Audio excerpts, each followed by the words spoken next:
സദാശിവസമാരംഭാം ശങ്കരാചാര്യമധ്യമാം അസ്മദാചാര്യപര്യന്താം വന്ദേ ഗുരുപരമ്പരാം. സകലനിഗമഗീതാം ബ്രഹ്മവിദ്യാം വിശുദ്ധാം നിജഗുരുരമണീഷ്ടാം ശങ്കരാചാര്യകുഷ്ടാം ദദതി കരുണയാ യേ പ്രൗഢഗംഭീരവാച രമണചരണതീർത്ഥാൻ ദേശികാൻ താൻ നമാമഃ. ഹൃദയകുഹരമധ്യേ കേവലം ബ്രഹ്മമാത്രം ഹി അഹമഹമിതി സാക്ഷാത് ആത്മരൂപേണ ഭാതി. ഹൃദി വിഷമനസാ സ്വം ചിൻവതാ മജ്ജദാ വാ പവനചലനരോധാത് ആത്മനിഷ്ഠോ ഭവത്വം. സദാശിവസമുദ്ഭൂതാം ശുദ്ധജ്ഞാനൈകരൂപിണീം രമണാചാര്യസമ്പൂർണാം വന്ദേ ഗുരുപരമ്പരാം.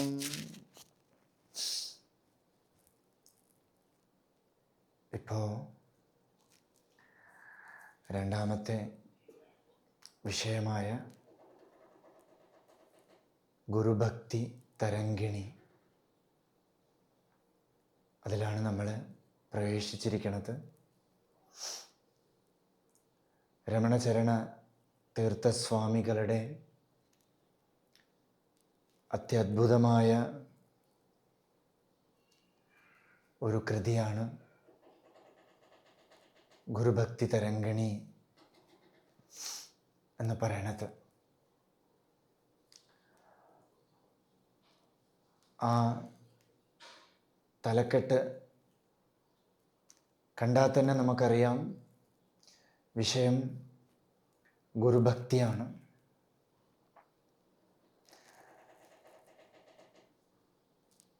ഗുരുവിനെ എങ്ങനെ നമുക്ക് ഭക്തി ചെയ്യാം? അപാരമായിട്ടുള്ള ഗുരുകൃപയിലും ഈശ്വര അനുഗ്രഹത്തിലുമാണ് നമുക്ക് സത്സംഗലാഭമുണ്ടാവണത്, സത്സംഗഭാഗ്യം കിട്ടണത്. ആ സത്സംഗം മനസ്സിനെ നിശ്ചലമാക്കി പരിമളമാക്കി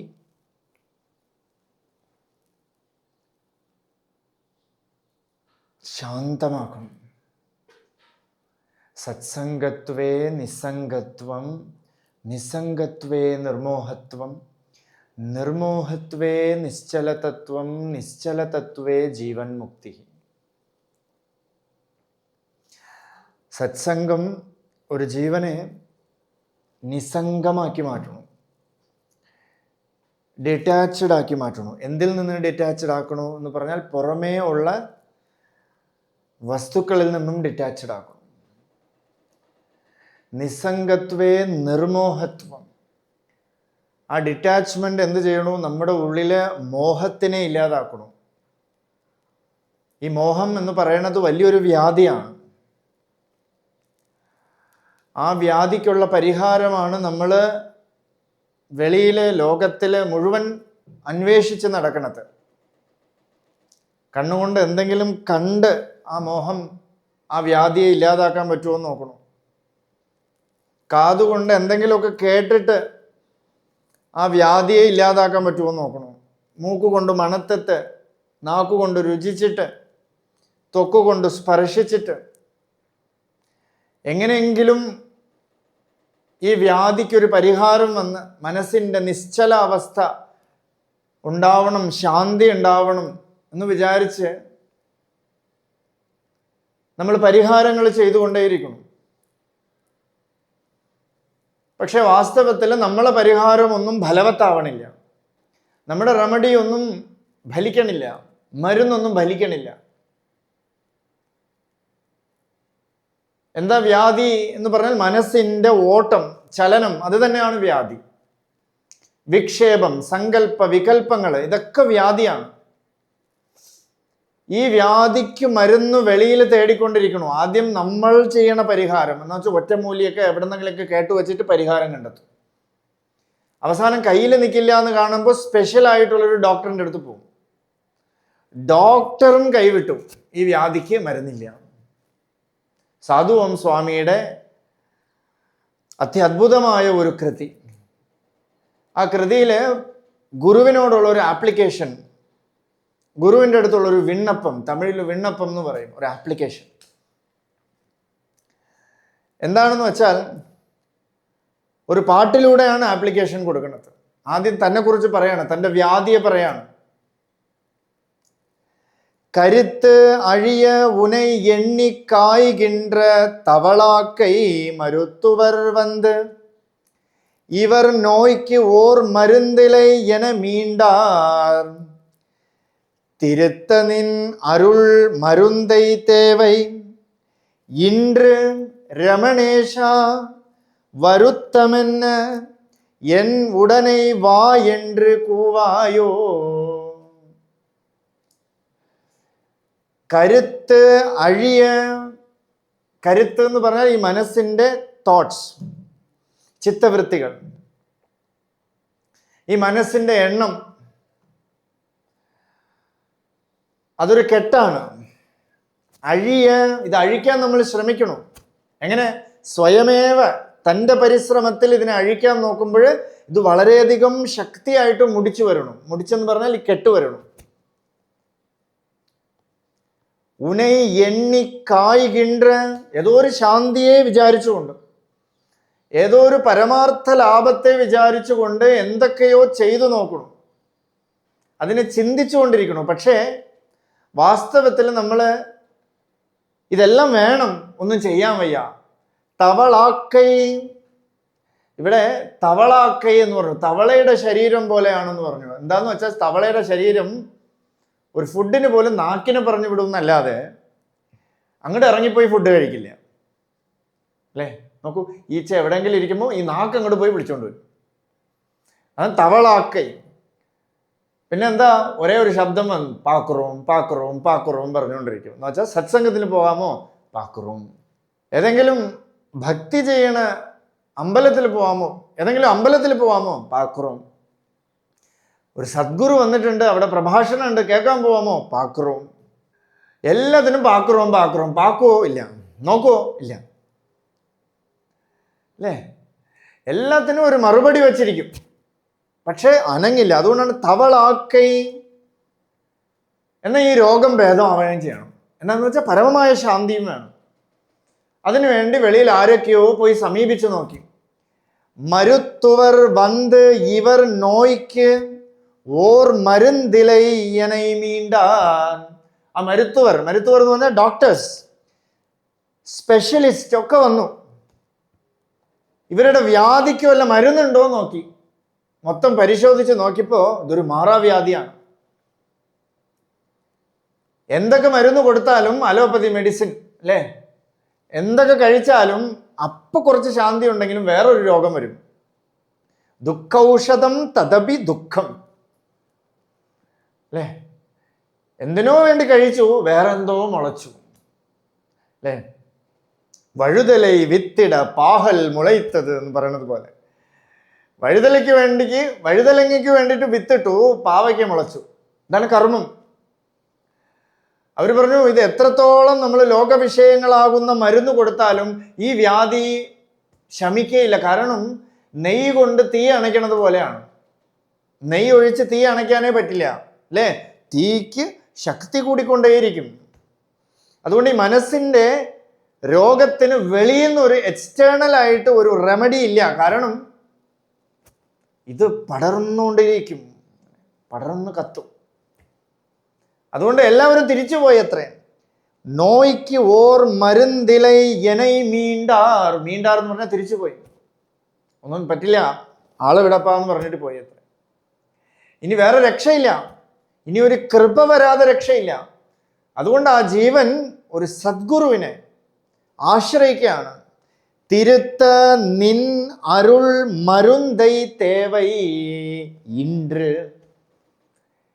ഇതിനെ മാറ്റാൻ നിന്റെ അരുളാകുന്ന മരുന്ന് വേണം.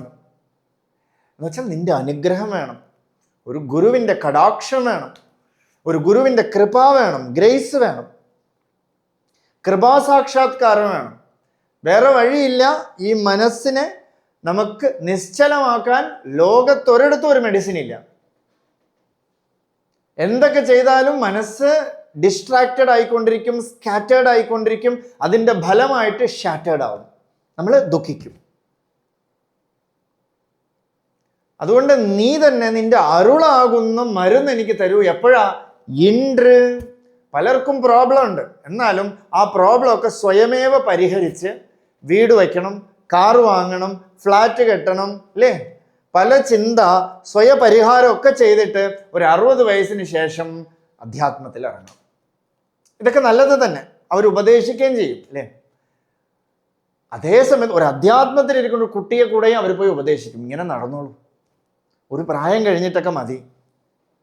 നമ്മുടെ അടുത്തൊക്കെ പറഞ്ഞ ആൾക്കാർക്കും മതിയായി, നിങ്ങൾ ആരെങ്കിലും കണ്ടിട്ടൊക്കെ ഇങ്ങനെ ആവരുത് എന്നൊക്കെ പറയും. എല്ലാം കേട്ടുകൊള്ളുക, ഒന്നും വേറെ വഴിയില്ല, അവരവരെ കാര്യങ്ങളൊക്കെ നോക്കും എന്നൊക്കെ പറയും. നമ്മുടെ ലക്ഷ്യം കറക്റ്റാണെങ്കിൽ പതുക്കെ പതുക്കെ ഇവരൊക്കെ നമ്മളെ അനുകൂലിയായി മാറിക്കൊണ്ടേയിരിക്കും. ലക്ഷ്യം വേണം നമുക്ക്, ആ ദൃഢപ്രജ്ഞ, ദൃഢനിശ്ചയം. ആ ദൃഢനിശ്ചയം ഉണ്ടെങ്കിൽ ഇതെല്ലാം കറക്റ്റായിട്ട് വരും. ഇവിടെ പറയാണ്, നിന്റെ മരുന്ന് വേണം, ഇപ്പൊ വേണം, ഈ നിമിഷം. ഞാൻ ഇത് വ്രണമായതിനു ശേഷം പോരാ. ഇപ്പൊ ചെറിയ പുണ്ണായിട്ടുണ്ട്, ഇത് വ്രണമായിട്ട് കാല് മുറിച്ച് കളയേണ്ടതോ കൈ മുറിച്ച് കളയേണ്ടതോ അവയവങ്ങളെ എടുത്തു മാറ്റേണ്ടതോ അതിനു മുമ്പ് നിന്റെ അരുളാകുന്ന മരുന്ന് കൊണ്ട് ഇതിനെ ഭേദമാക്കണം. വേറെ ആർക്കും ഇതിനെ ഭേദമാക്കാൻ പറ്റില്ല. രമണേശ വരുത്തമെന്ന് ഞാൻ ഇത്രയും വിളിച്ചല്ലോ, ഇത്രയും അപ്ലൈ ചെയ്തല്ലോ, ഇത്രയും റിക്വസ്റ്റ് തന്നിട്ടും, എത്ര റിക്വസ്റ്റ് തന്നിട്ടും ഇങ്ങോട്ട് വരാൻ എന്താ ഒരു വരുത്തം, ഒരു പിണക്കെന്താ, ഒരു ദേഷ്യം എന്താ? വരുത്തമെന്ന് എൻ ഉടനെ വാ എന്ന് എൻ്റെ അടുത്ത്, എൻ്റെ സമീപത്തിൽ വന്ന് ഈ വ്യാധിയെ അങ്ങോട്ട് മാറ്റിക്കളയൂ, ഈ സർജറി ഒന്ന് ചെയ്തു തരൂ.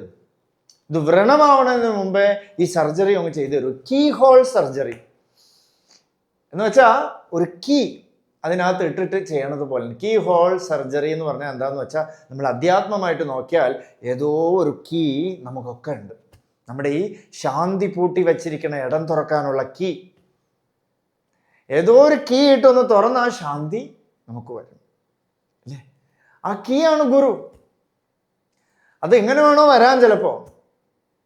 ചിലപ്പോ ഇപ്പൊ രമണ മഹർഷി അരുണാചലം എന്നൊരു പേര് കേട്ടപ്പോഴേ പൂർണ്ണമായി. പേര് നിനൈത്തിടവേ പിടിത്ത് ഇഴുത്തനൈ ഉൻ പെരുമൈ യാരറിവാർ അരുണാചല. ആ പേര് ഉള്ളിൽ വന്നതേ ഉള്ളൂ. പിടിത്ത് ഇഴുത്ത്, തൻ പക്കത്തിലേക്ക് ഇഴുത്ത് വലിച്ചിട്ട് അവിടെ കൊണ്ടിരുത്തി. അത്ര ഉൻ പെരുമൈ യാരറിവാർ അരുണാചല എന്ന് വെച്ചാൽ എല്ലാവരും അറിയണമെന്നില്ല എന്നർത്ഥം. ആ കുട്ടിക്ക് ആ കീ വെച്ച് തുറന്നു. അതൊരു ഇൻറ്റൻഷനോടുകൂടി തുറന്നതൊന്നുമല്ല. അല്ലെങ്കിൽ അധ്യാത്മം വേണം, എനിക്ക് ആത്മാവിനെ അറിയണം, അല്ലെങ്കിൽ സെൽഫ് റിയലൈസേഷൻ എന്ന് പറഞ്ഞ ഒരു റൂമിനകത്ത് പോയി ഇരിക്കല് ഒന്നും ചെയ്തില്ല. ഏതോ ഒരാൾ വന്നു, കാഷ്വലായിട്ടൊരു ചോദ്യം ചോദിച്ചു. എന്താ ചോദ്യം? എങ്കിൽ എന്ന് ഒരാൾ ചോദിച്ചു. എവിടെ നിന്ന് വരണു ചോദിച്ചു. അരുണാചലം. കഴിഞ്ഞു കഥ. നോക്കൂ, അയാൾ കൊടുത്തതൊരു കീ ആണ്. ഇട്ട് തുറന്നപ്പോ ശാന്തിയുടെ ധാമം, ശിവലോകം കണ്ടു. അത്രേ തൂങ്ങിക്കണ്ടായി ശിവലോകം. ആ ശിവലോകം അങ്ങോട്ട് കണ്ടപ്പോഴ് ഏതോ ഒരു ഇന്റൻഷൻ ഇല്ലാതെ തുറന്നു നോക്കി. പിന്നെ വിടാൻ പറ്റില്ല. ഈ പ്രകൃതി, ഈ ലോകം, ഈ ജഗത്തൊക്കെ തുച്ഛമായി പോയി. ജഗത് തുച്ഛമേതത്, ജഗത്ത് മുഴുവൻ തുച്ഛമായി പോയി. പിന്നെ ഒരേ ഒരു ചിന്ത, ഏകചിന്തനാത് നാശമത്യഥ. ഏകചിന്തനത്തിൽ എല്ലാം പോയി മറഞ്ഞു. അപ്പോ എല്ലാവർക്കും ഒരു കീ ഹോൾ സർജറി വേണം. ആ കീ തരണത് ആരാന്ന് വെച്ചാൽ സദ്ഗുരു. അതൊരു വൈദ്യം ചെയ്യണത് ആരാന്ന് വെച്ചാൽ ഭഗവാൻ. ഒരു നാമം വൈദ്യനാഥൻ. അതേ ഭഗവാന് തന്നെ ഒരു നാമം വന്ദേ കൃഷ്ണം വന്ദേ ജഗദ്ഗുരും. ജഗത്തിന് ഗുരു. ഈ ഗുരുവാണ് ഈ സർജൻ. രമണേശ എന്നിവിടെ ഗുരുവിൻ്റെ അടുത്താണ് പറയണത്. ഒരു ആപ്ലിക്കേഷൻ ഗുരുവിന് കൊടുക്കണു. ഗുരു സർജറി ചെയ്യണം, കീ ഹോൾ സർജറി. ഏതോ ഒരു മരുന്ന് അതിൻ്റെ ഉള്ളിൽ പുരട്ടണം. ഈ കീ ഇട്ട ഉടൻ ഓപ്പണായി, ശാന്തിയുടെ ധാമം തുറന്നു. ഈ സർജറി നടത്തി, അല്ലേ? ഒരു ഡോക്ടർ നമുക്ക് സർജറി നടത്തി എന്ന് വെച്ചോളാം, അയാളോട് നമുക്കൊരു കൃതാർത്ഥത വരും. അല്ലേ? വലിയ മാറാവ്യാധി പലരും കൈവിട്ടപ്പോഴ് ആ വ്യാധിയെ ഗുണമാക്കി തന്ന ആള് അയാൾ ഏത് കുലത്തിലും നോക്കില്ല. ചണ്ടാളോസ്തു സതുദ്വിജോസ്തു ഗുരുരിത്യേഷാം മനീഷാ മമ. അവൻ ഏത് കുലത്തിലായിക്കോട്ടെ, അവൻ ബ്രാഹ്മണനായിക്കോട്ടെ, ചണ്ടാളനായിക്കോട്ടെ, ഏത് കുലത്തിൽ ജനിച്ചവനായിക്കോട്ടെ, അവൻ ഏത് വർണ്ണത്തിലിരിക്കണവനോ നിറത്തിലിരിക്കണവനോ ആയിക്കോട്ടെ, അവനോടൊരു കൃതാർത്ഥത വരും. എന്താന്ന് വെച്ചാൽ അവൻ എൻ്റെ ജീവൻ രക്ഷിച്ചു. അതുപോലെ പരമാർത്ഥ ലാഭത്തെ കൊടുത്ത് ഗുരുവിൻ്റെ അടുത്ത് ഒരു കൃതാർത്ഥത വരണം. ആ കൃതാർത്ഥതയാണ് ഗുരുഭക്തി എന്ന് പറയുന്നത്. അല്ലേ?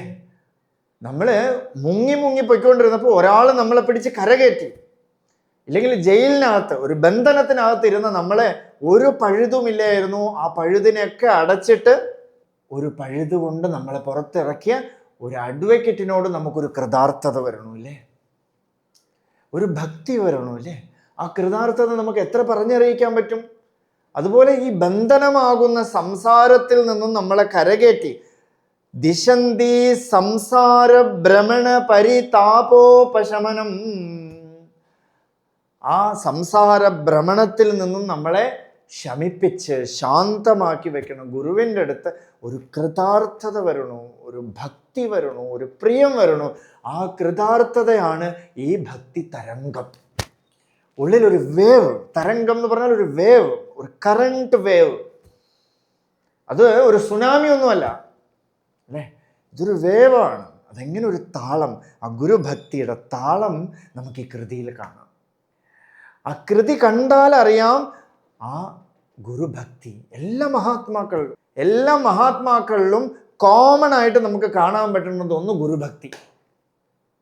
പലരും പറയും രമണ മഹർഷിക്ക് ഗുരു ഇല്ല എന്ന് പറയും. ഗുരു ഉണ്ട്. കുற்றமுற்று അറുത്തനെ ഗുണമായി പണിത്താൾ ഗുരു ഉരുവായി ഒളിർ അരുണാചല.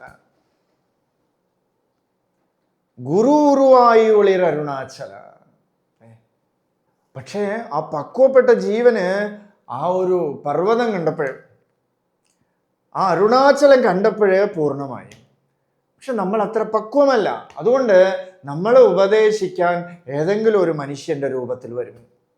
ഈശ്വര ഗുരുഹു ആത്മീയത്തിൽ, അല്ലേ? രാമകൃഷ്ണദേവന് ഒരു ശില കണ്ടപ്പോൾ, ഒരു ഭവതാരിണിയുടെ ശില കണ്ടപ്പോൾ പൂർണ്ണമായി. ആകാശം കണ്ടപ്പോൾ പൂർണ്ണമായി. ചെറിയ വയസ്സിൽ ആകാശം കണ്ടു. കുട്ടികളുടെ ഇടയിൽ കളിച്ചുകൊണ്ടിരിക്കുന്ന സമയത്ത് മേലെ ആകാശത്ത് നിറയെ പക്ഷികൾ ഇങ്ങനെ പറക്കുന്നത് കണ്ടപ്പോൾ ഉള്ളിലെ സമാധിസ്ഥിതി വന്നു. അത്രേ അവരത്ര പക്വമായി ഒരു ബൊമ്മയുടെ അടുത്ത്, ഒരു വിഗ്രഹത്തിൻ്റെ അടുത്ത് വന്നു.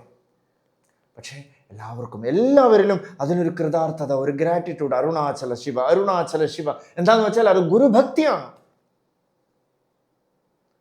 ആ ഗുരുഭക്തി നമുക്ക് രമണ ഭഗവാനിൽ കാണാതെ വേറെ ആരിലും കാണാൻ പറ്റില്ല. കാരണം 54 വർഷം ആ മലയെ വിട്ട് പോയിട്ടേ ഇല്ല.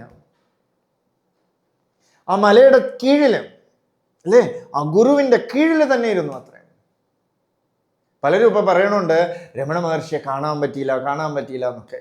പക്ഷേ രമണ മഹർഷിയുടെ ഗുരു ഇപ്പോഴും അങ്ങനെ തന്നെ ഉണ്ട്. നമ്മുടെ സ്വാമി പറയും രമണ ഭഗവാന്റെ ഗുരു ഇപ്പോഴും അതേ ഫോമില് അങ്ങനെ തന്നെ ഇരിക്കണു. പക്ഷെ നമുക്കതിനെ കണ്ട് റെക്കഗ്നൈസ് ചെയ്യാൻ പറ്റണില്ല. അതുകൊണ്ട് നമുക്ക് ഉപദേശിക്ക വെളിവെന്ത ഗുരുവേ പോറ്റി. എത്രയോ ജന്മം കൊണ്ട് ഉപദേശിച്ചുകൊണ്ടേയിരിക്കണം. വസുദേവരും ദേവകിയും ചോദിക്കുകയാണ്, അല്ലയോ പുത്ര, നിന്നെ ഞാൻ എങ്ങനെയാ കാണേണ്ടത്? കൃഷ്ണൻ പറഞ്ഞു, എത്രയോ കാലം കൊണ്ട് നിങ്ങളുടെ പുത്രനായിട്ട് ഞാൻ ജനിച്ചു, എന്നിട്ടും നിങ്ങൾ എന്നെ റെക്കഗ്നൈസ് ചെയ്തില്ല. അപ്പൊ പറഞ്ഞു, നിന്നെ ഞാൻ എങ്ങനെയാ കാണേണ്ടതെന്ന് ചോദിച്ചു. എങ്ങനെയാ ഞാൻ കാണേണ്ടത്? പരമാത്മാവായിട്ട് കാണണോ? എങ്ങനെ കാണണം?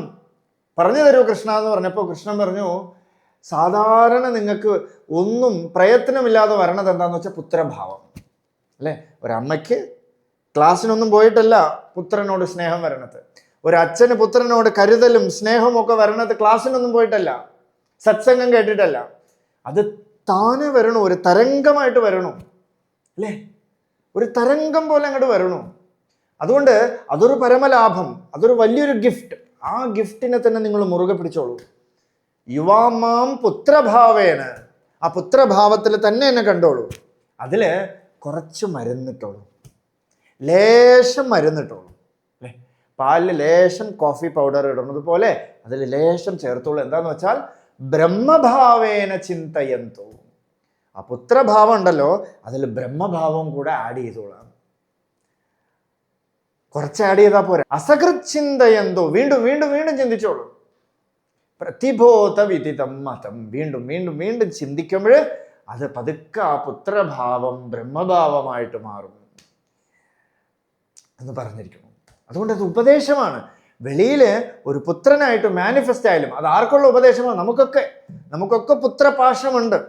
നമുക്കൊക്കെ പിതാവിനോടും അമ്മയോടും ഒക്കെ പാശമുണ്ട്. ആ പാശം അല്ലേ, ആ ഒരു ഒരു ഒരു ഒരു ഒരു പ്രിയം നമ്മൾ അതിൽ ഈശ്വരത്വത്തിനെ ആരോപിച്ച് പ്രിയം ചെയ്തു നോക്കൂ. ആ ഈശ്വരൻ അതായിട്ട് മാറും. എൻ്റെ പുത്രൻ ഈശ്വരനായിട്ട് മാറും. ആ ഫോമൊക്കെ അങ്ങോട്ട് മറഞ്ഞു പോകും. ஷீரை அழித்து നിർവാണമായി ചെയ്ത് അരുൾ ഷീരൈ അളിത്ത് അരുൾ അരുണാചല മാറി വേറൊരു രൂപം അങ്ങോട്ട് വരും. പരമാത്മ വസ്തു അങ്ങോട്ട് വരും, മുന്നിൽ മാനിഫെസ്റ്റ് ആവും. ഇതൊരു പരമലാഭമാണ്. ഇപ്പോൾ ഒരു ഇൻസിഡന്റ് ഞാൻ പറഞ്ഞു തരാം. വിശ്വനാഥം മാമ എന്ന് പറഞ്ഞിട്ട് സ്വാമിജിയുടെ കൂടെ 25 കൊല്ലം ഉണ്ടായിരുന്ന ഒരു മഹാത്മ, ഒരു പഴുത്ത പഴം. അവര് എൻ്റെ അടുത്ത് ഒരു ഇൻസിഡന്റ് പറഞ്ഞു. അദ്ദേഹത്തിന് മകൾ ഒരുപാട് നാള് ഗുരുവിൻ്റെ ഒപ്പം നടന്ന് സഞ്ചരിച്ച് പല വേദാന്ത വിഷയങ്ങളിലും ചർച്ചകളിലും ഒക്കെ പങ്കെടുത്തിട്ട് ഇത് കുറച്ചായപ്പോഴ് ഈ പുത്രിക്കുണ്ടല്ലോ, മകൾക്ക് അച്ഛൻ എന്നുള്ളൊരു ഭാവം വരണില്ല. സാക്ഷാത് ഗുരുനാഥനെ പോലെ കാണണു അത്രയെന്ന് പറഞ്ഞ് കരയണു അത്രയും. എന്ത് ചെയ്യാൻ പറ്റും?